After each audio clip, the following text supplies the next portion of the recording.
Listen, read, and think so that you can continue to gain strength from knowledge and understanding and sort out the important from the unimportant. Set goals so that you can always have an object toward which you can direct your physical and mental energies. And finally, challenge yourself so that you're constantly striving toward the goals you set, and yet you stay open to the addition of other worthwhile goals that may appear.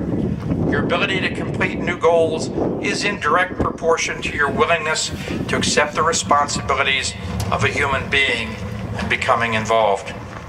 I'd like to leave you with a simple 6-word formula for success. Think things through, then follow through. I wish every graduate of the class of 2009 the best of luck in your chosen endeavors, and please know that your future begins today. Thank you.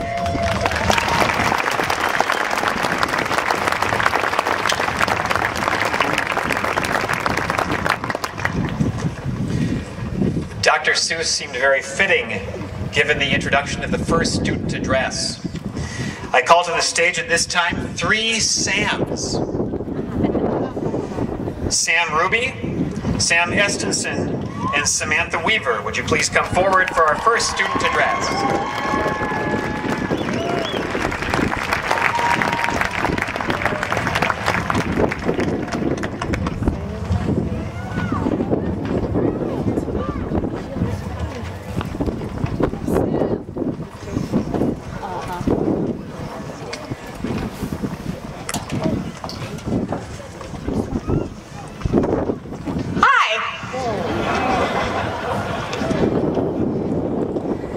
Since we're concluding one adventure and starting on another, how appropriate that we would choose the band Journey to walk us through this speech.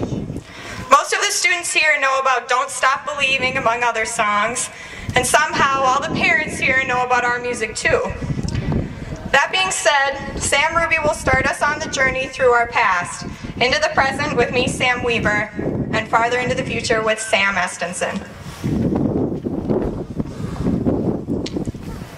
How many graduates here today were born in Northfield? Good number. Okay, now I guess I can just assume the rest of you moved here or appeared here or something somehow. Either way, if you lived here your entire life, oh, excuse me, or whether or not you've just arrived,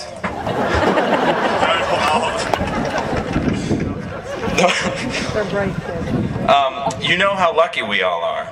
I moved here at the tender age of 6, and I think it was one of my parents' best decisions. They say it takes a village to raise a child, and our village raises great kids. Journey, the rock and roll gods, teach us that only the young can say they're free to fly away, sharing the same desires, burning like wildfire. It may be that this desire to fly and go on to great things only shows up in the young. But it's only with the help of those who raised us that we turned out so well. When we went to preschool and elementary school, they helped nurture our imagination and let us find solutions to problems all on our own. It took a few scrapes and bruises, yet we learned to interact with the world. I remember one time when some other kids and I were playing ball tag in one of their backyards when a little spat broke out regarding the laws of ball physics. If a ball comes back at me after I threw it, does that mean that it hit the person I threw it at? Well, the father of the girl whose house we were at came in the backyard and heard us fighting and asked what the problem was.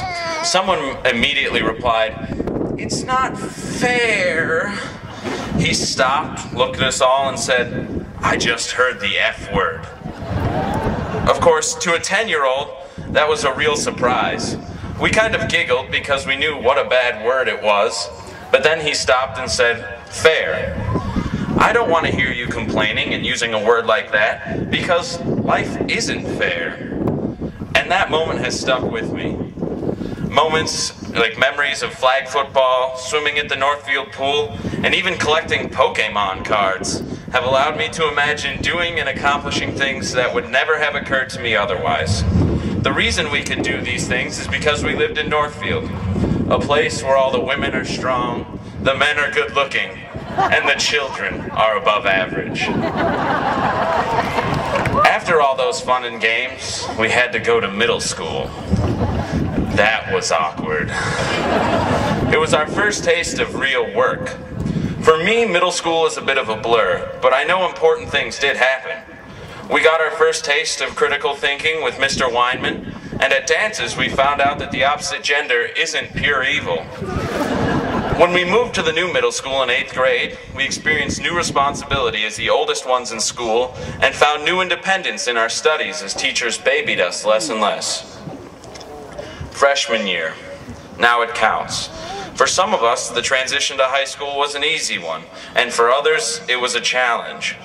But either way, it was an exciting time with a lot of new experiences. I think the boys and girls here both know the feeling of that first time we saw that super hot senior walking down the hallway towards us, and then totally blowing off our awkward head nod. We all remember that first football game, or fall musical, that chess match or choir concert, all the little things. It's taken us 4 years and we've accomplished so much. We are finally graduating. It sure has been a fun journey, and I'm glad to have shared it with all of you.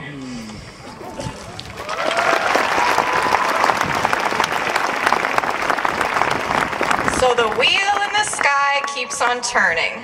And we made it, every one of us sitting here, whether it was always known we'd be here, or whether it was a real accomplishment to make it past the 6th grade, is here not because it was handed to us, but because we earned it.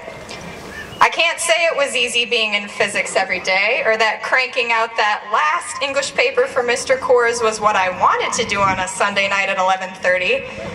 But having already defeated these moments, I can push with real confidence into the harder, tougher times we all know are ahead of us at some point. It'd be silly of me to think that we all know exactly where we're going years from now, or even exactly where we're supposed to go after this commencement gets over. But at this moment, we can all be proud of the steps we've already taken, because they've led us to this stage and to these seconds where we can all look at each other and realize the good and the bad that got us here. And really, what we have right now in these moments is what's important. Living for tomorrow, living in the past, both seem a little more than ridiculous as we count down the minutes to throwing off our caps and really, truly being done. So while moms and dads cry and little brothers and sisters lay out the blueprints for what to do with our rooms, we can all know that we have these minutes, these seconds to be with each other and to know that we share something as the graduating class of 2009 that makes us different from everyone else. In this moment, we're starting our next journey, and we're doing it together.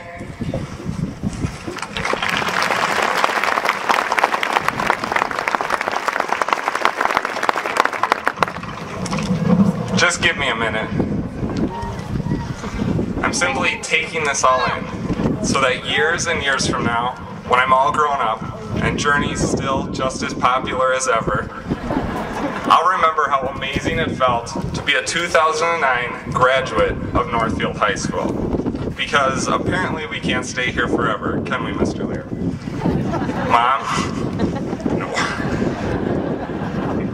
So I guess that means that we all have to find our own future. And those futures, they start today. They begin the minute you grab that diploma, the instant you switch the tassel on your cap, the second you sit back in your chair and smile. Because today, we're finally finishing up something we've all been talking about for years. We will leave this ceremony having accomplished something that we all deserve to be extremely proud of. We finished 12 years of school and are now prepared to start our very own journeys. So before we head off, let's take a second to put ourselves in perspective. We should not forget that while we've been at NHS, we've been surrounded by teachers and staff that have encouraged us to do one thing. They've pushed us to always believe in ourselves, right? But what does that even mean, to believe in yourself? I guess I'm still figuring it out too. But if you ask me today, as a high school graduate, I'd have to tell you that it means to be certain in who it is that you are. Now, if you're looking back and telling yourself, Sams, I don't especially like who that person is right now. Don't worry, because this graduation is your opportunity to change. so don't let it go to waste.